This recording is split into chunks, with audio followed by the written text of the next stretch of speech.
కొంచెం వెనక రాని అందరం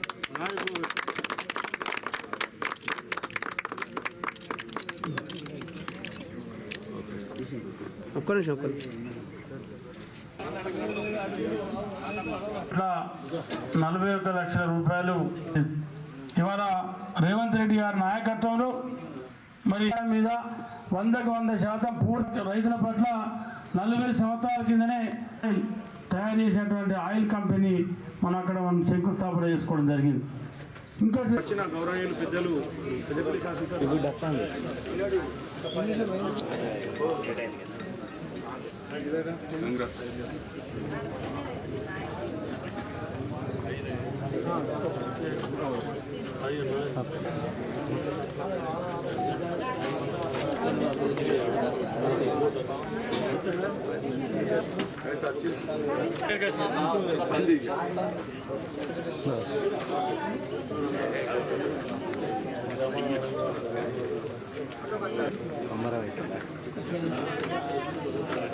ముఖ్యమంత్రి గారికి 1-4 సార్లు కలిసి మనకి ఏమేమి నిధులు అవసరం ఉంటాయో ఆ నిధుల అవసర దృష్ట్యా వారి దృష్టికి తీసుకెళ్ళి తప్పకుండా తీసుకొచ్చి ఈ కార్యక్రమాలన్నీ కూడా పూర్తి చేస్తామని చెప్పి ఈ సందర్భంగా తెలియజేసుకుంటూ 500కే బోనస్ ఇస్తామని చెప్పి చెప్పడం జరిగింది. కొంతమంది అంటూ ఉన్నారు మరి దొడ్డువాట సంగతి ఏందని చెప్పి. సన్నవాటకి ఇచ్చిన వాళ్ళు దొడ్డువాటకి ఇయ్యరా? ఇవాళ సన్నవాటకి ఇస్తాను, మళ్ళీ రోజు దొడ్డువాటకి ఇస్తాం. ప్రభుత్వం ఒకసారి నిర్ణయం తీసుకున్నాం కావద్దా? తప్పకుండా ఇలా రైతు బీమా, పంట బీమా 2019 సంవత్సరంలో బంద్ అయింది పంట బీమా. ఇవాళ రైతులకు పంట నష్టపరిహారం రాలే. ఇవాళ పంట బీమా కూడా త్వరలోనే ప్రభుత్వం అమలు చేయబోతూ ఉంది. రైతులకు సంబంధించి ఏ పంటకు ఆ పంటే, ఏది మొత్తం రాష్ట్రం జిల్లా గుత్త కాదు, ఒక మండలంలో ఏ గ్రామాలలో మండల యూనిట్ తీసుకొని ఆ మండలంలో ఏ పంట అయితే ఎక్కువవుతారో ఆ పంటను ప్రాతిపాదిక తీసుకొని పంట బీమా కార్యక్రమాన్ని ప్రభుత్వం చేయబోతూ ఉంది. అభివృద్ధి విషయంలో రాజకీయాలు వేరు, పార్టీలు వేరు, ఎన్నికలు వేరు, ఆ సందర్భం వేరు. కానీ ఎవరైనా రావచ్చు, ఎవరైనా పోవచ్చు. నువ్వు ఈ పార్టీ, నువ్వు ఆ పార్టీ, మీరు అత్తెట్లా, మీరు రావద్దనేటువంటి ఆలోచన చేయం. తప్పకుండా ఎవరి ఆలోచన మేరకు, ఎవరి ప్రోటోకాల్ ప్రకారంగా వాళ్ళకు ఇంపార్టెన్స్ ఇచ్చి వాళ్ళ వాల్యూ వాళ్ళకు ఉంచి తప్పకుండా అభివృద్ధిని ముందుకు తీసుకెళ్తాం. మీరందరూ కూడా అభివృద్ధికి సహకరించండి. ఎలక్షన్లు ఇంకా మస్తు రోజులున్నాయి, ఇంకా 4 ఏళ్ళు దాటాలి. అప్పటి సంగతి లాస్ట్ 3 నెలల సంగతి అప్పటి సంగతి అప్పటికి. ఎందుకంటే మన సుల్తానాబాద్ ఇప్పటికే చాలా నాశనం అయిపోయింది, 10 ఏళ్ళు వెనుక పోయింది. ఇలా మన అందరం కలిస్తేనే సుల్తానాబాద్ అభివృద్ధి చెందుద్ది. ఎందుకంటే చాలా రోడ్లు వేసుకునేది ఉంది. ఇలా కొత్తది ఐబీ ఆఫీస్ కట్టుకునేది ఉన్నది.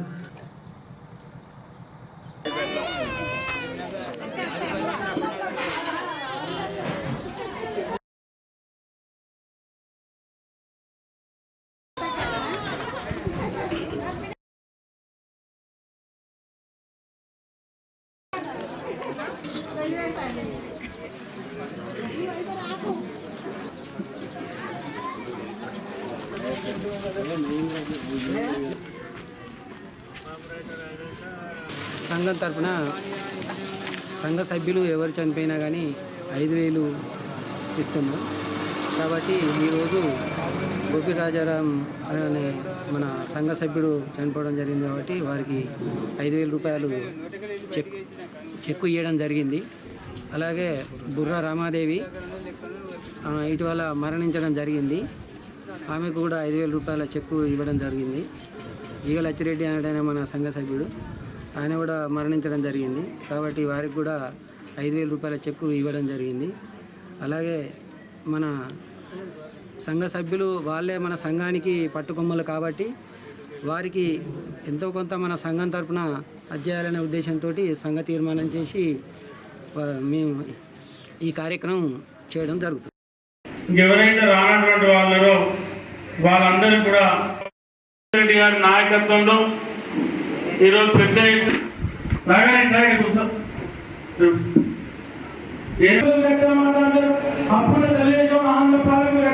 గ్రామానికి సంబంధించిన సీఎం లబ్ధిదారులు మాత్రం మీకు రావాల్సిన కోరుతున్నారు.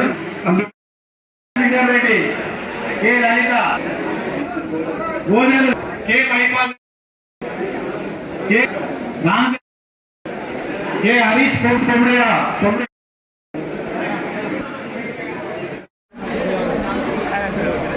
అందరు మనకి పంపితే వీడియో పంపితే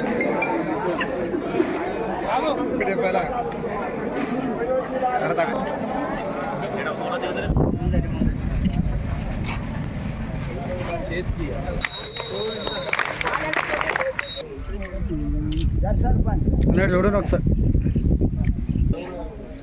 కరెక్ట్ చెట్టడం పెట్టిన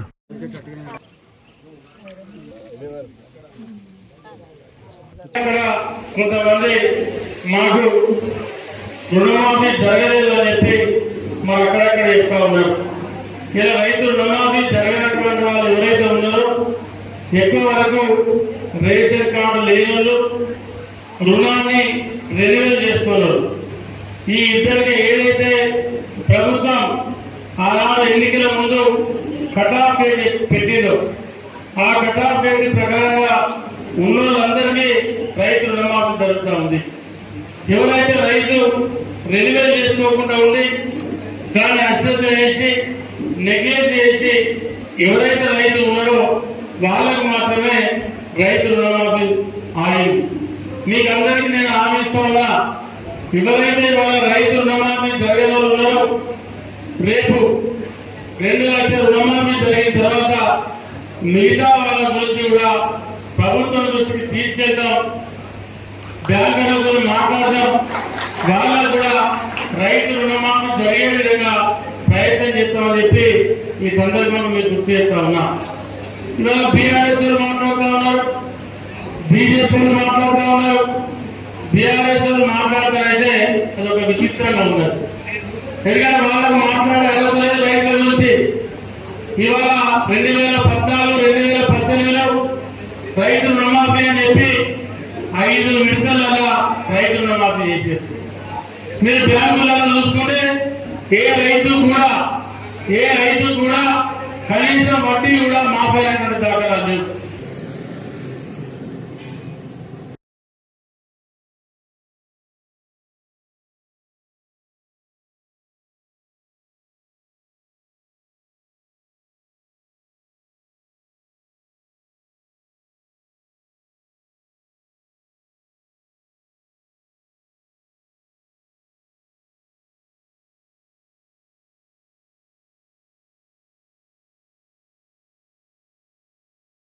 గ్రామ పంచాయతీ కార్మికుల బకాయి వేతనాలు వెంటనే చెల్లించాలని, మల్టీపర్పస్ విధానాన్ని రద్దు చేయాలని కాంగ్రెస్ పార్టీ ఎన్నికల ముందు గ్రామ పంచాయతీ కార్మికులకు ఇచ్చినటువంటి వాగ్దానాన్ని అమలు చేస్తూ వేతనాలు 18,000కు పెంచాలని, పిఎఫ్ ఈఎస్ఐ సౌకర్యం కల్పించాలని, అర్హులైన గ్రామ పంచాయతీ కారోబార్లందరినీ గ్రామ కార్యదర్శులుగా నియమించాలని, మొత్తం కార్మికులను పర్మనెంట్ చేయాలని తదితర డిమాండ్లతోటి ఈరోజు రాష్ట్ర వ్యాప్తంగా సిఐటియు ఆధ్వర్యంలో మండల కేంద్రాల్లో నిరసన కార్యక్రమం చేస్తూ ఉన్నాం. ఈ సమస్యల మీద గత 6 నెలలుగా రాష్ట్రంలో ఉన్నటువంటి పంచాయతీరాజ్ శాఖ మంత్రిని ఒక 10 సార్లు కలిసినాం. ముఖ్యమంత్రి గారిని స్వయంగా 2 సార్లు కలిసి మా రాష్ట్ర నాయకత్వం విన్నవించింది. ఉప ముఖ్యమంత్రి గారైన బట్టి విక్రమార్క గారిని కూడా 3 సార్లు కలిసి విన్నవించడం. అయినా ముఖ్యమంత్రి గారు మేము చేస్తామని చెప్తాడు, బట్టి విక్రమార్క గారు చేస్తామని చెప్తారు, మంత్రి సీతక్క గారు కూడా మీ సమస్యలు పరిష్కరిస్తామని చెప్తారు తప్ప ఏ ఒక్క సమస్య ఇప్పటి వరకు పరిష్కరించినటువంటి పరిస్థితి లేదు. కొట్టడంగా 150 కోట్ల రూపాయలు జీతాల కోసం మేము వేస్తున్నామని ప్రభుత్వం ప్రకటించింది. డబ్బులు రిలీజ్ చేశారు. ఆ వచ్చిన 150 కోట్ల రూపాయలు కూడా కార్మికుల జీతాలు ఇవ్వకుండా ఇతర అవసరాల కోసం గ్రామ పంచాయతీలు వాడుకుంటున్నాయి. మండల అధికారులు కానీ జిల్లా అధికార యంత్రాంగం కానీ కార్మికులకు ఇవ్వాల్సిన జీతాలు కూడా ఇవ్వకుండా ఇతర అవసరాలకు వాడుకోవడం దుర్మార్గం. అందుకని ఇప్పటికైనా ఈ ఏదైతే ప్రభుత్వం జీతాల కోసం డబ్బులు విడుదల చేసిందో ఆ డబ్బులు మొత్తం కార్మికుల జీతాలు బకాయి ఉన్నటువంటి 6 నెలలు 10 నెలలు కూడా వేతనాలు పెండింగ్ ఉన్నాయి. ఆ జీతాలు మొత్తం చెల్లించాలని సందర్భంగా డిమాండ్ చేస్తాం.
గతంలో విధులు బాయమపల్లి గ్రామ పంచాయతీ నిర్వర్తించిన భానుప్రసాద్ గారికి మరియు తనకు వీడుకోలు ఏర్పాటు చేయడం జరిగింది. అదేవిధంగా నూతనంగా బాయమపల్లె గ్రామ పంచాయతీకి వచ్చినటువంటి శ్రీనాన్న గారికి సాదర స్వాగతం సమావేశం ఏర్పాటు చేసుకోవడం జరిగింది. ఇందులో భాగంగానే గత 20 రోజుల నుండి గ్రామంలో ఉన్నటువంటి ప్రజలు అన్న ఇక్కడ మా ఇంటికాడ బుక్ గెలుగుతలేదే, తమ్మి మా ఇంటికాడ బ్లీచింగ్ పౌడర్ లేదు, బాయిల పురుగులు ఉన్నాయని కొందరు అక్కలు తల్లులు బాపులు తెలియజేయడం ద్వారా గ్రామ పంచాయతీలో ఏ విధమైనటువంటి అనారోగ్యాలు రావద్దనే ఉద్దేశంగా గ్రామ పంచాయతీకి నా వంతు సహాయంగా ఈరోజు 2 బ్లీచింగ్ పౌడర్ బ్యాగ్స్, అదేవిధంగా 50 బల్బులు 20 ఉళ్ళాలు డొనేట్ చేయడం జరిగింది. అదేవిధంగా మా పాత సెక్రటరీ గారు గ్రామానికి ఏ విధంగా సేవలు అందించారో దానికంటే ఎక్కువగా సేవలు అందించి అంతకంటే మంచి పేరు తెచ్చుకోవాలని చెప్పి ఈ సందర్భంగా నూతనంగా వచ్చిన కార్యదర్శి గారికి కోరడం జరుగుతుంది. గ్రామ పంచాయతీకి 50 బుగ్గలు, 2 బ్లీచింగ్ బ్యాగులు, 20 హోల్డర్స్ గ్రామ పంచాయతీకి డొనేట్ చేయడం జరిగింది. వారికి గ్రామ పంచాయతీ తరఫున గ్రామ ప్రజల తరఫున ప్రత్యేకంగా కృతజ్ఞతలు తెలియజేస్తున్నాను. బాయంపల్లి గ్రామ పంచాయతీలో ఈ 10 నెలల్లో నేను విధులు నిర్వహించడం జరిగింది. ఇక్కడ ఎలాంటి సమస్యలు కానీ ఏమీ ఉండవు. జనాలందరూ మా ఒక కుటుంబ సభ్యులుగా నన్ను స్వీకరించి ఒక బిడ్డలాగా కానీ ఒక మనవన్లాగా కానీ నన్ను వాళ్ళలో కలుపుకొని చేయడంతో నేను ఇక్కడ విధులు కూడా అదేవిధంగా సక్రమంగా నిర్వహించడం జరిగింది. ఇప్పుడు వచ్చిన కొత్త సెక్రటరీ గారిని కూడా అదేవిధంగా స్వీకరిస్తారని చెప్పేసి, అంటే ఒక కుటుంబ సభ్యులు స్వీకరిస్తారని చెప్పేసి మనవి చేసుకుంటున్నాను. ఈరోజు వీడుకోలు సన్మానం చేసిన గ్రామ ప్రజలకు ప్రజాప్రతినిధులందరికీ నమస్కారం.